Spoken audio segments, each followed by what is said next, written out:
சூப்பரா பேசினான்ல. அவன் பண்ண தப்ப திரும்ப திரும்ப ஞாபகப்படுத்தி அவனை குற்றவாளின்னு சொன்னப்பார், அதுதான் ஹைலைட். ஏன்னா எல்லாத்தோட மனசுல அவன் தப்பானவங்கிறது பதிவாகி போச்சு. நாளைக்கு அவனுடைய கடைசி பொதுக்கூட்டத்தில் அவன் கண்டிப்பா மன்னிப்பு கேட்பான். நீ ஒன்று மிஸ் பண்ணிட்ட. நீ ஜெயிச்சா என்ன பண்ணுவாங்கிறது சொல்லியிருக்கணும், அதை நீ விட்ட. நம்ம ஊர்ல ஒருத்தன் என்ன நல்லது பண்ண போறான்னு ஓட்டு போடுறவங்களோட ஏற்கனவே இருக்கிறவன் என்ன கெட்டது பண்ணான்னு பார்த்து ஓட்டு போடுறவங்க தான் ஜாஸ்தி. அது பரவாயில்ல. கரெக்ட். நிறுத்துங்க, இரு துக்கம் விசாரிச்சுட்டு வரேன்.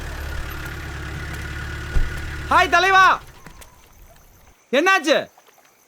ரொம்ப இறங்கிட்டீங்க போல. இதோ வரேன். பெண்ணியும் பெண்ணா சிவப்பு சட்டை ஓவியம். அது ஓகாரா? ஸ்வீட் பாய். தம்பி, அப்ப எனக்கு கார் வாங்கி கொடு. டேய் கூட்டிட்டு போங்கடா அவனை. தம்பி தனி கட்சி ஆரம்பிச்சாதான் சரி பண்ணுவேன். 30 வருஷமா ஒரே தொகுதியில எதிர்த்து நிக்க யாருமே இல்லாம தனியா நிக்க போர் அடிக்கல. ஆனா வாட்டியா ஒருத்தன் எதிர்த்து நிக்கிறான்னு தோணி இருக்கும்ல. தோணாமையா திறந்து காமிச்சிருப்பீங்க. நீங்க ஃபர்ஸ்ட் சொன்னதுதான் கரெக்ட். போஜப்பன் முட்டாள் இல்ல, புத்திசாலி. அதனால தானே 2 வாட்டி டிவியில பார்த்தவனால என்ன பண்ண முடியும்னு கரெக்டா கணிச்சு எனக்கு சீட்டு கொடுத்தாரு. எப்படி இதெல்லாம் நடந்ததுன்னு எனக்கும் தெரியல. 21 எம்எல்ஏ, 13 மந்திரி, இவங்க யாராலையும் பண்ண முடியாதத தோ இது பண்ணிடுச்சு. இவ்வளவுதான். இன்னைக்கு ஒரு போன் போதும்ல. 30 வருஷமா அவங்களை ஹீரோவா பார்த்தாங்கல்ல, இன்னைக்கு வில்லனா பார்த்தா கூட பரவாயில்ல, காமெடியனா பாக்குறாங்க, சிரிக்கிறாங்க அவங்கள பார்த்து. நான் அன்னைக்கு சொன்னதுதான் சரி, இப்பவும் சொல்றேன். காமராஜரையே தோக்கடிச்ச ஊர் இது. நீங்க தோக்க மாட்டீங்களா என்ன? உடனே யார் காமராஜரை ஜெயிச்சான்னு கேட்காதீங்க, அது எனக்கு தெரியாது. ஆனா ராமராஜ் பாண்டியனை யார் ஜெயிக்க போறான்னு இந்த ஊர் தெரிஞ்சுக்கும்.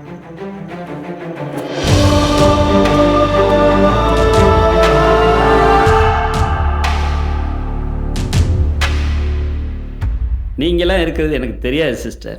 பசங்க தான் சொன்னானுங்க, நீங்கள் தான் அவனுக்கு சீட் வாங்கி கொடுத்தீங்களாம், நீங்கள் தான் அவனை இந்த அளவுக்கு ஆளாக்கி விட்டீங்களாம். ஆனால் நமக்கு தெரிஞ்சதெல்லாம் களத்தில் இறங்கி மக்களை சந்திக்கிறது, ஜாதி ஓட்டை வாங்குறது, கள்ள ஓட்டை தடுக்கிறது, இதுதான் எங்கள் அரசியல். ஆனால் இன்னைக்கு வாட்ஸ்அப்பில் ஆடியோ, ஃபேஸ்புக்கில் வீடியோன்னு போட்டு ஒரு குடிகாரன் அடித்தா 10% ஓட்டு போயிருச்சுங்கிறீங்க. நான் ஆம்பளை இல்லை பொம்பளைன்னு சொல்கிறான், அதை ஒரு கூட்டம் நம்புது. 30 வருஷமாக நான் கட்டி காத்த பேரை 30 செகண்ட் வீடியோவில் காலி பண்ணிட்டீங்க. மக்கள்கிட்ட மட்டுமே ஓட்டு கேட்டுக்கிட்டு இருந்த எங்களை முதல் முறையாக ஒரு கம்பெனிக்கிட்ட ஓட்டு கேட்க வச்சிட்டீங்க. அதான் நாங்கள் வந்துட்டோம்ல சார், நாங்கள் பார்த்துக்குறோம். அவனுக்கு வேலை செஞ்சுட்டு எங்க அண்ணனுக்கு எப்படி வேலை செய்வீங்க? டேய் சுமாரா. அண்ணா சாரி சிஸ்டர். பரவாயில்ல சார், கார்ப்பரேட் யார் காசு கொடுத்தாலும் வேலை பார்ப்போம். கான்ட்ராக்டை படிச்சு பார்த்து சைன் பண்ணுங்க. இதை படிக்கிறதுக்குள்ள தேர்தலே முடிஞ்சு போயிருமே. நீங்க வேலையை ஆரம்பிங்க. இப்ப சொல்லுங்க சிஸ்டர், நான் என்ன பண்ணணும்? எல்கேஜியோட பலம் போஜப்பன். ஒரு சிஎம் சப்போர்ட் பண்ற கேண்டிடேட்டா இருக்கிறது அவனோட அட்வான்டேஜ். ஸோ அவரை பதவியிலேருந்து தூக்கணும். அதுக்கான வேலைகள் ஃபுல்லா நான் பண்ணிக்கிட்டு தான் இருக்கேன். எலெக்ஷன் முடியட்டும், அவனை கண்டிப்பா நான் அரெஸ்ட் பண்ண வச்சிருவேன். எலெக்ஷனுக்கு அப்புறம் அரெஸ்ட் ஆனா என்ன யூஸ்? சப்போஸ் தோத்துட்டீங்கன்னா எலெக்ஷனுக்கு முன்னாடியே அரெஸ்ட் ஆகணும். அது எப்படி சிஸ்டர்? நினைச்சோன்னு பண்ண முடியுமா? டெல்லியில சப்போர்ட் கேளுங்க. நீங்க ஜெயிச்சீங்கன்னா வரப்போற ஆட்சி அவங்க ஆட்சியா இருக்கும்னு ப்ராமிஸ் பண்ணுங்க. அவங்க நிழலா இருப்பேன்னு சொல்லுங்க. இமீடியட்டா ஓகே சொல்லிடுவாங்க. சிஸ்டர் இப்போ இதை சொல்லி சரண்டர் ஆயிடுங்க, அப்புறம் பார்த்துக்கலாம். ராமராஜ பாண்டியன் டெல்லியும் ராசி ஆயிட்டாங்களா? எலெக்ஷனுக்கு முன்னாடி என்ன அரெஸ்ட் பண்ண போறாங்க. கவர்னர் போன்ல பேசினாரு. எல்லாரும் கையெழுத்து போடுங்க. எதுக்கு தலைவர? நான் உள்ள போனா எல்லாரும் அவன் பக்கம் போயிடக்கூடாது இல்ல, ஒரு சேஃப்டிக்காக தான். யோ, உங்க பணமும் பதவியும் போகாம நான் பாத்துக்கிறேன். கையெழுத்து போடுங்கயா. கோதண்டம் போடுற. சரிங்க தலைவர். Sister super. டெல்லியில் நம்ம விசுவாசமாக இருப்போம்னு சொன்னதுக்கு நல்ல ரெஸ்பான்ஸ் கிடைச்சிருக்கு. ஊழல் கேஸில் அவனை தேர்தலுக்கு முன்னாடி அரெஸ்ட் பண்ணுறதா ஆளுநர் மாளிகையில் பேசிக்கிட்டு இருக்காங்க. யார் பேசிட்டு இருக்காங்க? கவர்னர். போஜப்பன் ஆடி போயிட்டானா என்ன ஒன்று, எல்லாத்தையும் ஏதோ கையெழுத்து வாங்கிட்டு இருக்கானா. அது பரவாயில்ல சார், நம்ம கம்பெனிக்கு ஏலகிரியில் ரெசார்ட் இருக்கு. இவங்களுக்கு ஏலகிரி அதுக்கு கும்முடி பூண்டியே போதும். அடுத்து என்ன சிஸ்டர்? அவனோட பலவீனம் அவன் அப்பா.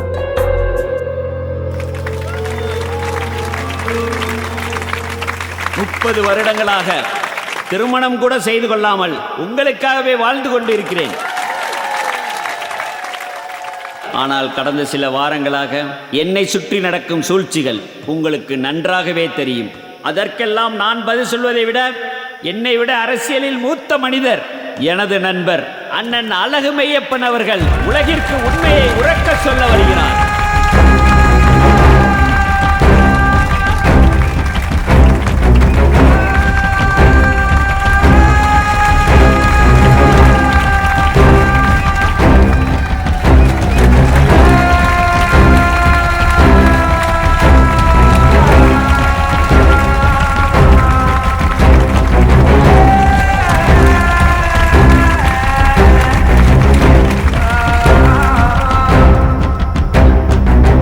தந்தை காற்றும் உதவி இவன் தந்தை எண்ணோற்றான் கொல் என்றான் வான்புகழ் வள்ளுவன்.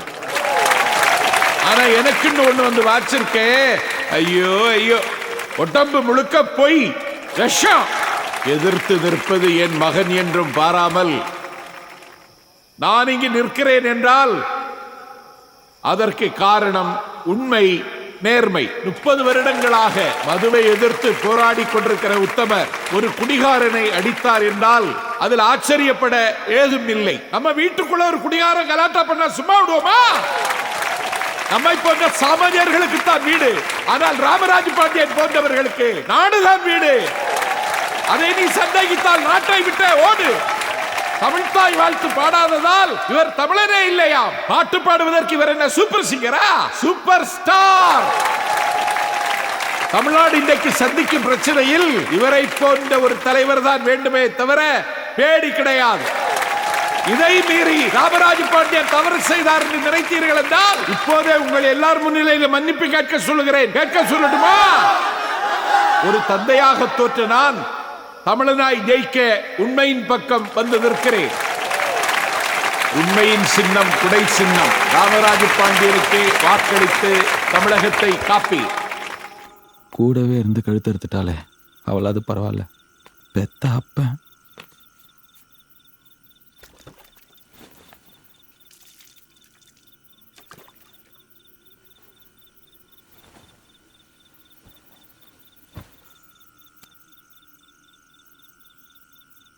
சின்ன வயசுலேருந்து எனக்கு உன் மேலே பயங்கர கோவம். பழக தெரியாத மனுஷன், பேரும் இல்லை, பணமும் சம்பாதிச்சுக்கல, எனக்கு எதுவும் பண்ணல. ஆனால் எல்லாத்துக்கும் சேர்த்து வச்சு பெருசாக ஒன்று பண்ணிட்டலப்பா. இன்னைக்கு உனக்கு என்ன அவ்வளோ பிடிக்காதாப்பா? உன் கூட சண்டை போட்டு இருந்தாலும் நான் எப்போவுமே உன்னை அப்பாவை தான்ப்பா பார்த்தேன். ஆனால் இந்த அரசியலில் அப்பா பையன்லாம் இல்லைன்னு காமிச்சிட்ட.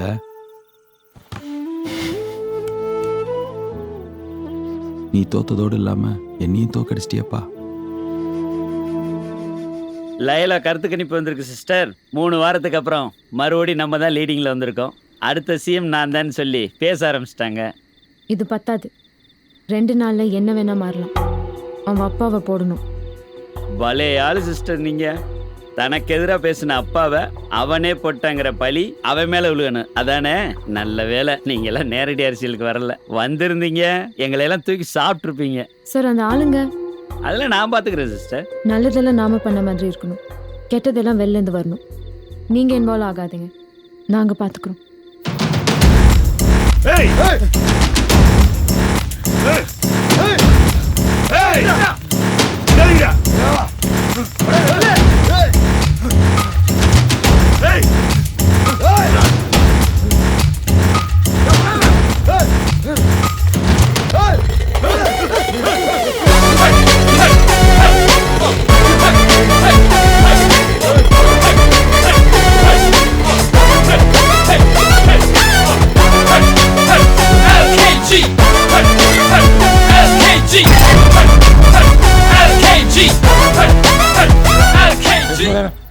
இருக்காங்கப்பா.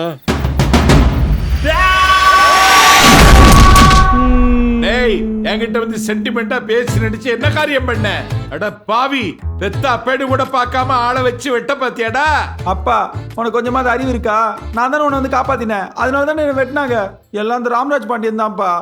ராமராஜ் பாண்டியன் கூட 30 வருஷமா அரசியல் பண்ணிட்டு இருக்கேன். அப்படியெல்லாம் பண்ற ஆள் கிடையாது அவரு. யாரோ ஒருத்தனை நம்புவேன், பெத்த பையன் என்ன நம்ப மாட்டியா?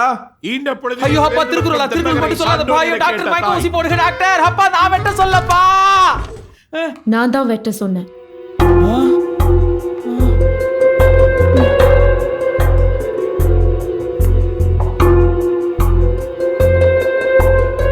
எனக்கு எதிராக அவன் கூட போய் வேலை செஞ்சதோடு இல்லாம எங்க அப்பாவே வெட்டுறதுக்கு ஆரம்பிச்சிருக்க ஒண்ணு. உங்க அப்பாவை வெட்ட சொல்ல, உன்னதான் வெட்ட சொன்னேன். அடி பாவி, இது என்கிட்டயே வந்து சொல்றதுக்கு என்ன தைரியம் உனக்கு? Police Hey, police. 2 தடவை கான்ட்ராக்ட்ல சைன் போட்டியே, அது ஒரு தடவையாவது படிச்சு பாத்தியா? இல்ல. Clause 23A, தேவைப்பட்டா உனக்கு தெரியாம உன் ஆப்போசிட் டீம்லயும் போய் வேலை பார்ப்போம். கார்ப்பரேட் கான்ட்ராக்ட் கொடுத்தா படிச்சு பார்க்காம சைன் பண்ணக்கூடாது. சரி, நான் முட்டாளு, படிச்சு பார்க்காம சைன் பண்ணிட்டேன். ராமராஜ் பாண்டியன் எப்படி நீ சொன்னதெல்லாம் நம்பினா? அவனுமா முட்டாளு? என்னடா சிஸ்டர் இன்னும் வரல? அவன் வரமாட்டா. கான்ட்ராக்ட் முடிஞ்சிச்சு. இத பாரு, படி. 3 நாள் 3 idea. which ever come first. படிக்காம சைன் போட்டல்ல. இங்க வெளியிலேருந்து பார்க்க பெருசா தெரியுற நிறைய பேரை உள்ள போய் பார்த்தா எதுவுமே இருக்காது. ராமராஜ் பாண்டியனும் அப்படிப்பட்டவர்னு அங்கிள் தான் சொன்னாரு. அன்னைக்கு என்ன சொன்ன? நீ தோத்ததும் இல்லாம நான் உன்னை தோக்கடிச்சிட்டேன்னு சொன்னல. எந்த அப்பாவும் தான் வாழ்க்கையில தோத்தாலும் தான் பெத்த பையன் ஜெயிக்கணும்னு தான் நினைப்பான். நானும் அப்படித்தான் நினைச்சேன். அதனாலதான் இந்த பொண்ணு சொன்ன மாதிரி செஞ்சேன். என்ன மாதிரி நீ ஆயிடக்கூடாது இல்ல. நீ பாட்டுக்கு டப் டப்னு ஏதோ பண்ணிட்ட. இது எல்லாத்தையும் காலி பண்ற மாதிரி அவன் ஏதாவது ஒன்று பண்ணிட்டானா அதுக்கு ரியாக்ட் பண்றது கூட நம்மளுக்கு டைம் இருக்காது. Will be in danger. அதனால தான் அவனை யோசிக்க விடாம நமக்கு வேண்டியதை செய்ய வச்சேன். மோஸ்ட் இம்பார்ட்டன்ட்லி, இத்தனை நாள் நம்ம பண்ணதை விட நீ ஜெயிக்கிறதுக்கு ஒரு பெரிய விஷயம் தேவைப்பட்டுச்சு. அதுதான் அனுதாபம். நம்ம ஊர்ல அனுதாபத்துக்கு இருக்கிற பவர் வேற எதுக்குமே கிடையாது. அவர் சொன்னார் இல்லையா, படுத்துக்கிட்டே ஜெயிப்பேன்னு. இப்போ நான் சொல்றேன், நீ படுத்துக்கிட்டே ஜெயிக்க போற.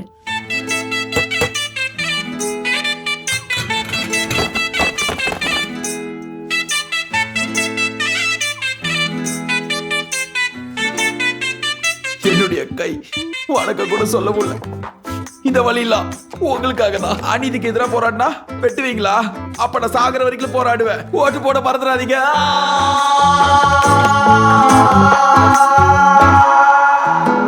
அண்ணாத்தம்மா சில்ல பாஸ் இல்ல ஜட்ஜு புட்டாலே சில்ல ஷோக்கான ஃபேஸ் இல்ல பீஸ் இல்ல ஆனா வேற சாய்ஸ் இல்ல. ஓ முஞ்ச எங்க வெப்ப ஓ பாடி கார்டு முனிக்கு பொங்க வெப்ப உடச்சானே முக்க இப்ப நீ எப்படி சோத்துல நக வெப்ப உண்டப்பாவை கிழிச்சா கொய்யால கொய்யால தெரிக்க விட்டா டான்ஸ் போடு மச்சான் உண்டப்பாவை கிழிச்சா கொய்யால கொய்யால தெரிக்க விட்டா டப்பா உண்டப்பா பப்ரப்பா பாருப்பா.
முதலமைச்சர் போஜப்பன் கைது செய்யப்பட்டதை தொடர்ந்து லால்குடி இடைத்தேர்தலில் வெற்றி பெற்ற எல்கேஜி புதிய முதல்வராக பதவியேற்கிறார். இதனை எதிர்த்து தமிழகம் முழுவதும் பெரும் போராட்டம் வெடித்துள்ளது.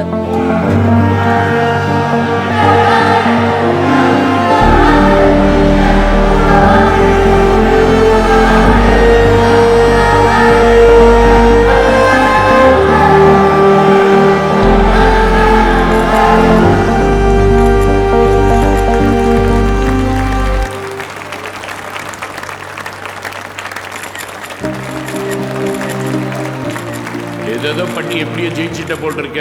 நான் எதிர்பார்த்தது தான். என்னை காலி பண்ணுறதுக்கு ராமராஜ் பாண்டியன் டெல்லி வரைக்கும் போயிட்டு ஏதோ பண்ணி வச்சிருக்கான். இன்னைக்கு நைட்டே என்னை அரெஸ்ட் பண்ணிடுவாங்க. ஆனால் கட்சியும் ஆட்சியும் அவன் கையில் போகாமல் இருக்க எல்லா ஏற்பாடு பண்ணிட்டேன். நான் திரும்பி வர வரைக்கும் நீ பதவி ஏற்றுக்க. திரும்பி வந்தாதானே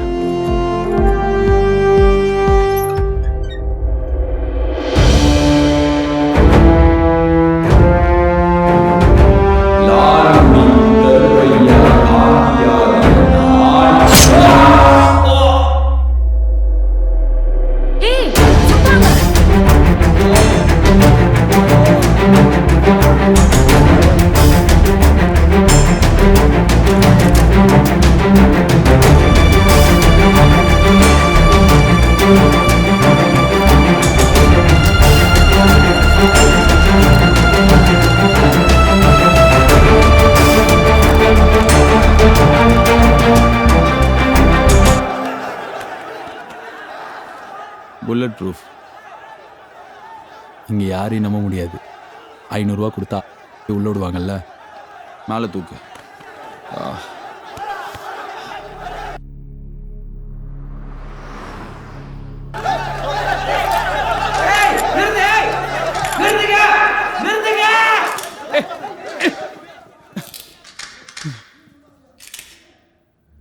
ஊழல் ஆட்சி, பினாமி ஆட்சி, ஆட்சி ஆடாது. எவனால சிஎம் ஆகலாம், யாருனால ஆட்சி அமைக்கலாம். ஜனநாயக படுகொலாது. உங்க கோவம் நியாயமானதுதான். நீங்க ஓட்டு போட்ட முதலமைச்சர் இப்ப உயிரோட இல்ல, ராத்திரியோட ராத்திரியா வந்து ஆட்சியை பிடிச்சோ ஜெயில்ல. இப்ப புதுசா ஒருத்தன். கோவம் கரெக்ட் தான். ஆனா அது எதுல காட்டுவீங்க? துப்பாக்கி இல்லையா? இன்னைக்கு என்ன சுடுவீங்க, நாளைக்கு இந்த கும்பல்ல இருந்து ஒருத்தன் வருவான், அவனையும் சுடுவீங்க. அதுக்கப்புறம் வேற ஒருத்தன். எத்தனை பேரை சுடுவீங்க? துப்பாக்கியோட பவர்ஃபுல் ஆயுதம் உங்க கையில இருந்தது, உங்க ஓட்டு. அதுல உங்க கோவத்தை காமிச்சிருக்கலாம்ல, என்ன தோக்கடிச்சிருக்கலாம்ல. நான் போட்டி போட்ட அதே எலெக்ஷன்ல தான் அவரு நின்னாரு. படிச்ச ஆளு, படிச்சுட்டு இருக்கிற வேலையை விட்டு ஏதாவது மாத்த முடியாதுன்னு சுயேட்சையா நின்னாரு. தை சின்னத்துல யாருக்கா தெரியுமா? 413 ஓட்டு வாங்கினான். யார் தோக்கடிச்சா அவனை? நானா? நீங்க தான்.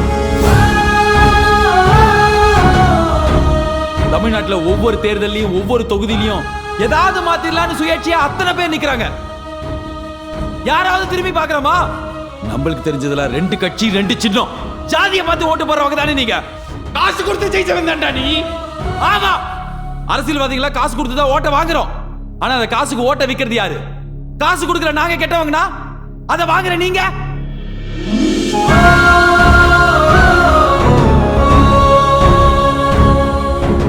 நீங்க தயங்கி தயங்கி ஓட்டுக்கு காசு வாங்குறது ஒரு அரசியல்வாதியை தைரியமா 500 கோடி ரூபாய்க்கு ஊழல் செய்ய வைக்குது.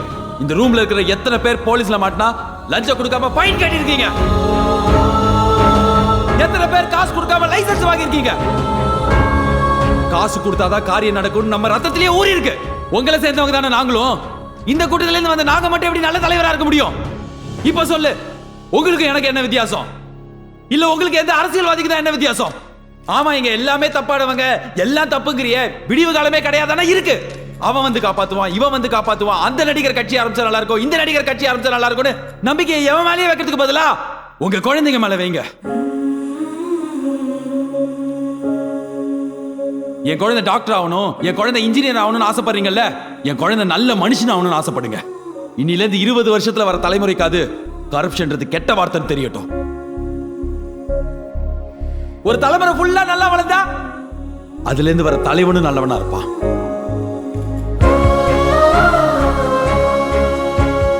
சரி, இப்ப இன்னைக்கு கதைக்கு வருவோம். நான் போஜப்பா ஆளு, இது ஊழல் ஆட்சி, அவரோட பினாமினா, அதனால தானே என்ன சுட்டீங்க. இப்ப சொல்றேன், நான் உங்களோட ஆளு. இது பினாமி ஆட்சி இல்ல, மக்களுக்கான ஆட்சி. நம்பிக்கை வரல? நான் போடுற முதல் கையெழுத்து போஜப்பன் இது வரைக்கும் பண்ண எல்லா ஊழலையும் விசாரிக்க சிபிசிஐடி தலைமையில விசாரணை ஆணையம் அமைக்கிறது தான். இதை யாராவது எதிர்த்தாங்கன்னா என் பதவியை ராஜினாமா பண்ணுவேன். இப்ப கூட உங்களால என்ன நம்ப முடியலனா என்ன சுடுங்க. புல்லட் ப்ரூஃப்ல கைட்டி என்ன சுடுங்க. சுடு. சட்டப்படி எல்லாம் ரெடி. ஆனா நீங்க சொல்லுங்க, நான் பதவி ஏத்துக்கலாமா?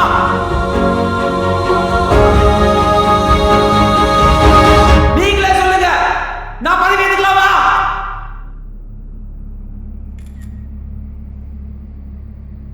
ஏத்துக்கலாம். ஏத்துக்க ராசா.